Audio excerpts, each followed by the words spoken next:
इंडी गठबंधन के सरकारों और एक कांग्रेस के मुख्यमंत्री पर सीधे आरोप निर्धारित करने या प्रथम दृष्टया उन्हें दोषी मानने के स्पष्ट संकेत दे रहे हैं। कर्नाटक में कांग्रेस के मुख्यमंत्री श्री सिद्धारमैया के विषय में MUDA scam Mysore urban development authority में जिस प्रकार से उनके परिवार ने जमीन का दुरुपयोग करके और सरकारी अथॉरिटी का दुरुपयोग करते हुए भारी संपत्ति बनाई, उस विषय में न्यायालय ने यह निर्णय दिया है जिसमें मुख्यमंत्री श्री सिद्धारमैया को आरोपी नंबर 1 बनाया है। Chief minister is the first and prime accused in this. और महत्वपूर्ण बात यह है, यह कोई सेंट्रल एजेंसी ने जांच नहीं की है, किसी ने अपनी तरफ से जाके अर्जी नहीं दी है, यह कर्नाटक के लोकायुक्त कोर्ट में यह निर्णय आया है। यानी जो आरोप कांग्रेस पार्टी लगाती थी, यह केस इसलिए बिल्कुल भिन्न है कि कर्नाटक में आपकी सरकार है और कर्नाटक के लोकायुक्त के द्वारा यह निर्देश आया है कि मूडा स्कैम में न सिर्फ सिद्धारमैया जी और उनका परिवार दोषी है, बल्कि वो आरोपी नंबर 1 है। तो अब मैं राहुल गांधी जी और सोनिया गांधी जी से पूछना चाहता हूं कि आप भ्रष्टाचार के आरोपी नंबर 1 के साथ खड़े हैं या नहीं। और इसमें तो दूर दूर तक केंद्र सरकार की किसी भी एजेंसी की कोई भूमिका नहीं है। यह तो आपके अंदर के जो स्वयं के किए हुए कृत्य हैं, कारगुजारियां हैं, वो खुद ब खुद उभर कर सामने आई हैं। संयोग से कांग्रेस अध्यक्ष मल्लिकार्जुन खड़गे जी भी कर्नाटक से आते हैं। जब से कर्नाटक में इनकी सरकार आई है, भ्रष्टाचार और अव्यवस्था दोनों चरम पर है। और अधिक उल्लेखनीय बात यह है कि सिद्धारमैया जी अभी कुछ दिन पहले अपने हाईकमान और हाईकमान के कुछ नेताओं का विशेष रूप से आभार व्यक्त कर चुके हैं कि उनको मुख्यमंत्री बनाने और बचाए रखने में उनकी भूमिका रही है। यानी अब वो हर एक प्रयास कर रहे हैं कि ये व्यवस्थित रूप से जांच न होने पाए अथवा किसी बड़ी जांच एजेंसी को न जाने पाए। इसलिए हमारा बहुत सीधा सवाल है कि ये भारत के इतिहास के उन चंद दुर्लभ केसेस में से एक है जब किसी राज्य के सिटिंग चीफ मिनिस्टर को फर्स्ट एक्यूज बनाया गया हो। It is one of the rarest case, a few rare cases of Indian history in which the sitting chief minister of a state has been made first accused or accused number 1. तो अब राजनीति में नई सोच लाने के 99 के उबाल से लबरेज हो रहे राहुल गांधी से मैं पूछना चाहता हूं कि आरोपी नंबर 1 के साथ आप खड़े हैं या नहीं। यह कांग्रेस के भ्रष्टाचार के चेहरे को बहुत साफ कर रहा है। और आप एक और चीज ध्यान दीजिए, अभी मात्र आपने कुछ दिन पहले हरियाणा के इनके एक विधानसभा प्रत्याशी का वो वायरल वीडियो देखा होगा जिसमें वो एलानिया कह रहे हैं कि पहले तो अपना घर भरेंगे और उसके बाद फिर रिश्तेदारों के बारे में उनका घर भरेंगे। और जो आज मूडा स्कैम पे ये इंडिकेशन आया है कोर्ट की तरफ से, लोकायुक्त की तरफ से, तो वो दिख रहा है कि जो हरियाणा में आपका विधायक का प्रत्याशी कह रहा है वही कर्नाटक में आपका मुख्यमंत्री कर रहा है कि पहले अपना घर भरेंगे फिर रिश्तेदारों का घर भरेंगे। और इवन ये भी उन्होंने एक ऑब्जर्वेशन दिया है कि 1998 से 1998 से लेकर आज तक अनेक मौकों पे वर्तमान मुख्यमंत्री सिद्धारमैया जी का उसमें इन्वॉल्वमेंट प्रतीत होता है। तो अब मैं राहुल गांधी से पूछना चाहूंगा कि जो फितरत आपने शुरू की थी, यानी आपकी सरकार के समय में प्रथम परिवार के ऊपर ही आरोप था कि भाई उनको लगता था हमारे रिश्तेदारों के बारे में हो रहा है, उनके दामाद जी के बारे में हो रहा है, तो अब तो सबको लगने लगा अपने अपने दामाद के बारे में करो, भाई भाई भतीजों के बारे में करो। तो ये सिर्फ एक संवैधानिक और न्यायिक विषय नहीं है, it is not just a constitutional legal issue. यह कांग्रेस की एक प्रवृत्ति का प्रतीक है कि सत्ता में आते ही वो भ्रष्टाचार करने और कुछ थोड़ी सहूलियतें, यानी कुछ हजार रुपए की सहूलियतें जनता को लॉलीपॉप के रूप में दिखाकर करोड़ों और सैकड़ों करोड़ों रुपए किस प्रकार से अपने अपने परिवार और अपने रिश्तेदारों के जेब में भरने का प्रयास करते हैं। तो यह कांग्रेस की भ्रष्टाचार की प्रवृत्ति का एक स्पष्ट प्रमाण उन्हीं की सरकार के लोकायुक्त के द्वारा उभरकर सामने आया है। इस पे हमें कांग्रेस से जवाब चाहिए। दूसरा विषय भी, कोलकाता के हाई कोर्ट ऑफ कलकत्ता ने यह जजमेंट दिया है, एक बहुत ही दुर्दांत और दुस्साहसी घटना। दुर्भाग्यवश पश्चिम बंगाल में तृणमूल कांग्रेस सरकार में एक ऐसी परिस्थिति बनती जा रही है कि अपराधियों का मनोबल इतना बढ़ गया है कि ऐसा लगता है कि पुलिस उनकी बंधक बन गई है, लगता है वहां की सरकार उनकी बंधक बन गई है। आप संदेश खाली का विषय देख चुके हैं, आरजी कर कॉलेज का विषय आप लोग अभी देखे कि किस प्रकार से वहां की सरकार ने किस निर्लज्जता के साथ उनका बचाव करने का प्रयास किया। और यह विषय जो आया है कि एक सिटिंग आईएएस ऑफिसर की पत्नी के साथ 14-15 जुलाई को बलपूर्वक बलात्कार किया जाता है और उसके बाद उसे दबाने का प्रयास किया जाता है पुलिस के द्वारा। पुनः यह मैं बात कह रहा हूं, एक सिटिंग आईएएस ऑफिसर की पत्नी के साथ शिकायत होने के बावजूद पुलिस का जो रवैया रहा, पश्चिम बंगाल पुलिस का, उसके बारे में कलकत्ता हाई कोर्ट ने आज बहुत सख्त और बहुत गंभीर सवाल उठाए हैं। पहला, उन्होंने यह कहा है कि इस प्रकार के विषय में जो जांच अधिकारी था वो कोई महिला अधिकारी क्यों नहीं थी, पुरुष अधिकारी के द्वारा जांच क्यों करवाई गई। दूसरा, जिस थाने में और जिस समय में घटना का आरोप है उसका सीसीटीवी फुटेज उपलब्ध नहीं कराया गया। उससे गंभीर बात यह है कि घटना 14-15 जुलाई की है और मेडिकल लीगल एग्जामिनेशन 20 अगस्त को करवाया गया, 35 दिन बाद घटना के। इसलिए कोर्ट ने सीधे सीधे कहा है कि यह सबूतों को डाइल्यूट करने और नष्ट करने का एक स्पष्ट प्रयास दिखाई पड़ता है। और इसके साथ साथ केस को हल्की धाराओं में दर्ज किया गया और इस विषय पे तल्ख टिप्पणी करते हुए कलकत्ता हाई कोर्ट ने यह कहा है कि उन पुलिस अधिकारियों पे कार्रवाई की जानी चाहिए और डिप्टी कमिश्नर स्तर की किसी महिला अधिकारी के द्वारा इस विषय की जांच कराई जानी चाहिए। यह दर्शाता है कि आज पश्चिम बंगाल महिलाओं के लिए कितना खतरनाक हो गया है। यह तो एक पक्ष है, सिर्फ अपराधियों का आतंक नहीं है, यहां पे अपराध और पुलिस, अपराध और सरकार के बीच में एक दुरभिसंधि दिखाई पड़ रही है। A very heinous nexus appears presumably between the government officials, the police and the criminals. इसलिए यह विषय इतना गंभीर है कि यदि सिटिंग आईएएस ऑफिसर की पत्नी के साथ ऐसा होने पे पश्चिम बंगाल की सरकार कर सकती है, तो याद करिए जो बिहार के का एक चंपा विश्वास कांड हुआ था, उसके बाद शायद यह भारत के इतिहास का सबसे दुर्दांत कांड है।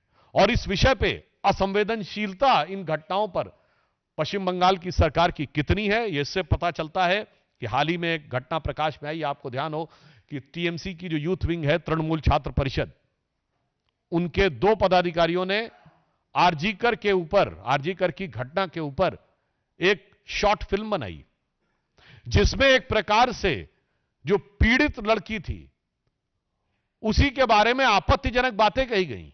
यानी एक प्रकार से पीड़ित को ही गलत ठहराने का प्रयास, या यूं कहें कि जो आरोपी थे उनको जस्टिफाइड करने का प्रयास किया गया और उसको सोशल मीडिया पे अपलोड भी किया गया। ये ठीक है कि बाद में पुरजोर विरोध के चलते हुए उन्हें हटाना पड़ा। शॉर्ट फिल्म भले ही हट गई हो, पर जो उनका लॉन्ग लास्टिंग माइंडसेट है, यानी जो उनकी गहरी मानसिकता है, उसकी गहरी छाप पश्चिम बंगाल की जनता और देश की जनता पर बहुत स्पष्ट रूप से सामने आ गई। अतः ये इन दो राज्यों में, और मैं पुनः ये कह देना चाहता हूं, अभी पश्चिम बंगाल में जो घटना हुई थी जिसमें उन दो छात्रों के साथ भी दुर्व्यवहार हुआ, मगर अफसोस की बात यह है कि अखिलेश यादव जी, जिनको अपराधियों में जाति दिख जाती है, परीक्षार्थी में जाति नहीं दिखी, एकदम चुप्पी साध गए।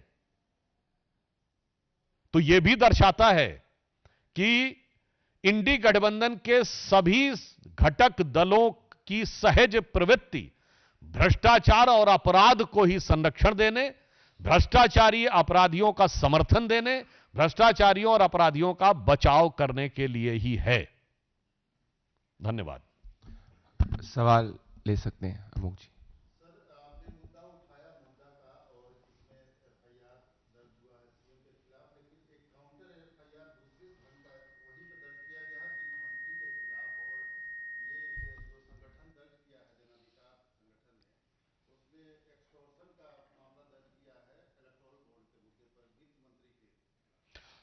देखिए, इसमें दो विषय हैं। पहली बात, जो आज का यह विषय है लोकायुक्त के द्वारा किया गया है।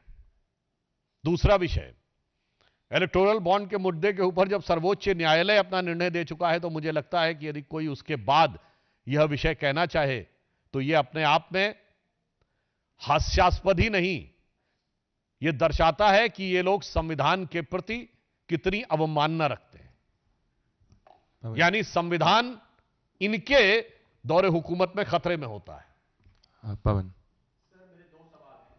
पहला तो हेमंत सोरेन को लेकर है। उन्होंने कहा कि आप हमारे ऊपर आरोप लगाते हैं डेमोग्राफिक चेंज को लेकर, लेकिन आप पश्चिम बंगाल में जाके देखिए, असल में आपको समझ में आएगा। दूसरा मेरा राहुल गांधी के बयान को लेकर है, जो उन्होंने राम मंदिर का जो प्राण प्रतिष्ठा हुई भगवान राम की, उसको लेकर दिया कि वहां नाच गाना किया गया। देखिए, जो हेमंत सोरेन जी ने कहा, कभी कभी आप चाहें या ना चाहें, हकीकत जुबां पे आ ही जाती है।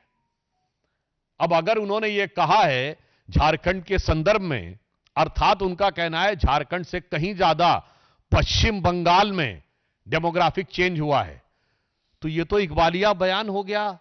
किसका? इंडी गठबंधन के एक चीफ मिनिस्टर का। तो जवाब तो ममता जी को देना चाहिए, जवाब राहुल गांधी को देना चाहिए, जो कहते हैं कि डेमोग्राफी में कोई चेंज नहीं हुआ है।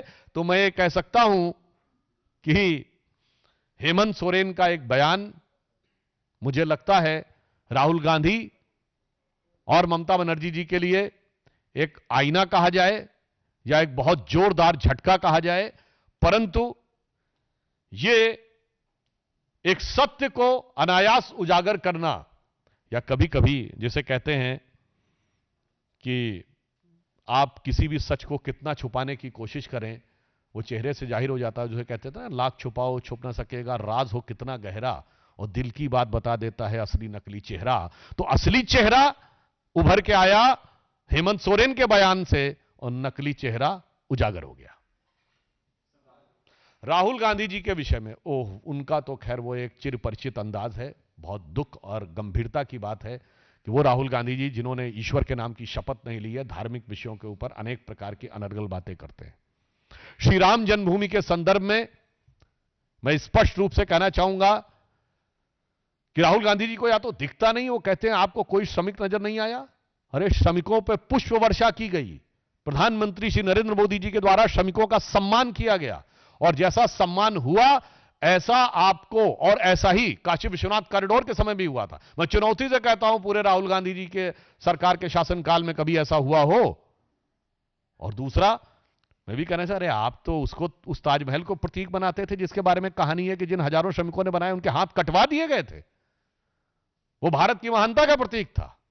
और वो श्री राम जन्मभूमि मंदिर जहां उन श्रमिकों में पुष्प वर्षा हुई, वो समस्या का प्रतीक नजर आता है। अब मैं उस बिंदु पे कहता हूं, जो इन्होंने नाच गाने की बात कही, यह कांग्रेस पार्टी का श्री राम जन्मभूमि के संदर्भ में पहला अपमान नहीं है, तीसरा अपमान है।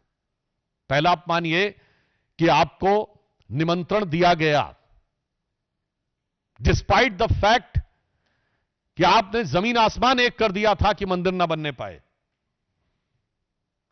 मगर उसके बाद आप नहीं आए। अपमान नंबर 1। अपमान नंबर 2, नहीं आना था, नहीं आते। आपको कोई शादी में बुलाता है, आप शादी में जाइए, नहीं जाइए, समारोह में जाइए। आप ये तो नहीं लिख के चिट्ठी नहीं भेजते कि मैं आपकी बेटी की शादी में नहीं आऊंगा। आपने लिखित भेजा कि मैं राम मंदिर के कार्यक्रम में कांग्रेस पार्टी से कोई नहीं जाएगा, बयान दिया आपने।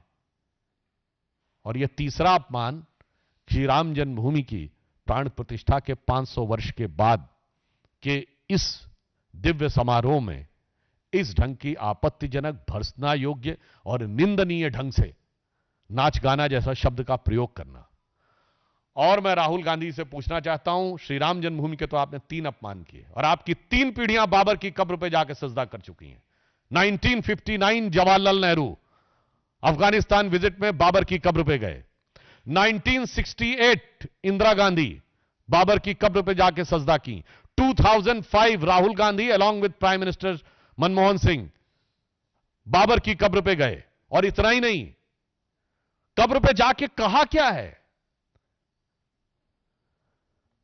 इनके फॉरेन मिनिस्टर रहे नटवर सिंह ने अपनी किताब one life is not enough में लिखा है कि जब 68 में इंदिरा गांधी गई तो उनसे चंद फीट की दूरी पे खड़े थे और वो ऐसा मंजर था, ऐसे लग रहा था कि सदियां सिमट कर कुछ पल में सामने आ गई हैं। और बाबर की कब्र पे जाकर सम्मान व्यक्त करना एक अपने आप में अद्भुत अनुभव है। और अगर वो इंदिरा गांधी जी के साथ हो तो उससे तो बड़ा अनुभव नहीं हो सकता। मेरे भाई, जिनकी 3-3 पीढ़ियों ने जाकर बाबर की कब्र पे सजदा किया है, वो आकर 3-3 प्रकार से श्री राम जन्मभूमि का अपमान करने का प्रयास कर रहे हैं। यह आपकी असली फितरत और हिंदू धर्म के प्रति हिकारत की साफ बानगी है।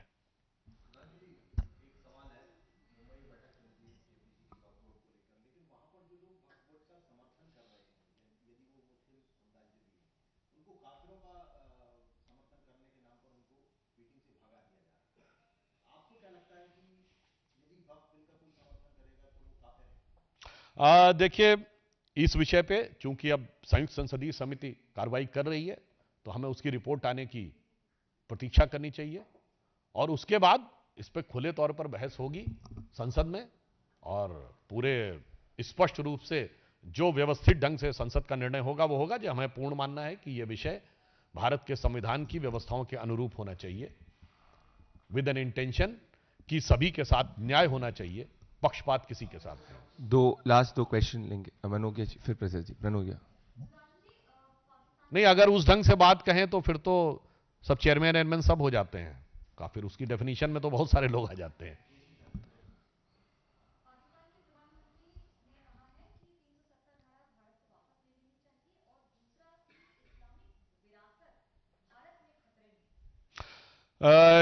जो उन्होंने कहा है पाकिस्तान के प्रधानमंत्री ने, वही तो नेशनल कॉन्फ्रेंस और कांग्रेस ने कहा है, वो तो मैनिफेस्टो में है।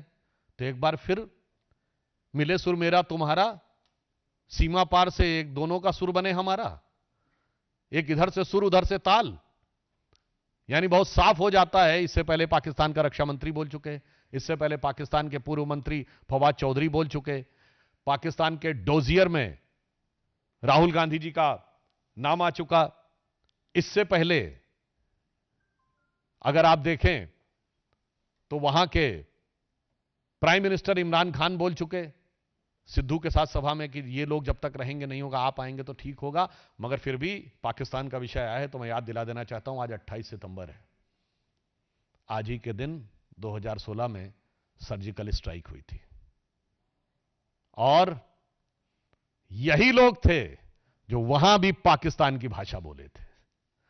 सर्जिकल स्ट्राइक की प्रेस कॉन्फ्रेंस भारत सरकार ने नहीं की थी, रक्षा मंत्री ने नहीं की थी, डायरेक्टर जनरल मिलिट्री ऑपरेशंस ने की थी, और इन्होंने सबूत मांगे थे, और पाकिस्तान भी ये कह रहा था। बाद में पाकिस्तान ने तो मान लिया कि उनके साथ बहुत कुछ खौफनाक हुआ था। बालाकोट के संदर्भ में इमरान खान का बतौर prime minister national assembly of Pakistan में दिया गया बयान है कि जो कुछ बालाकोट में इन्होंने किया था उससे ज्यादा कुछ खौफनाक करने के फिराक में है। मगर अब तो बात बिल्कुल साफ हो जाती है कि 2016 से 2024 तक जो पाकिस्तान बोलता है उसकी प्रतिध्वनि इंडी गठबंधन के या कांग्रेस के बयानों में दिखती है, और जो ये बोलते हैं उसकी गूंज उधर से सुनाई पड़ती है। Last question.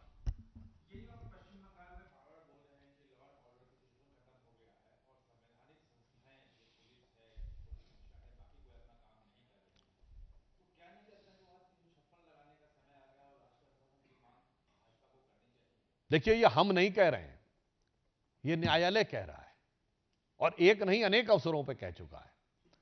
और निश्चित रूप से जिस ढंग की परिस्थितियां बन रही हैं, तो हमारी तो स्टेट यूनिट ने तो बात कही है कि इस समय ममता बनर्जी जी की सरकार जिस प्रकार से काम कर रही है उसमें पश्चिम बंगाल की जनता जो पीड़ा का अनुभव कर रही है, मुझे लगता है कि उन्हें स्वयं इसका नैतिक दायित्व लेना चाहिए, परंतु इसकी संभावना बहुत कम लगती है। परंतु इस विषय पर जो भी संवैधानिक दृष्टि से युक्ति संगत विचार होगा वो राज्यपाल के अधिकार में है।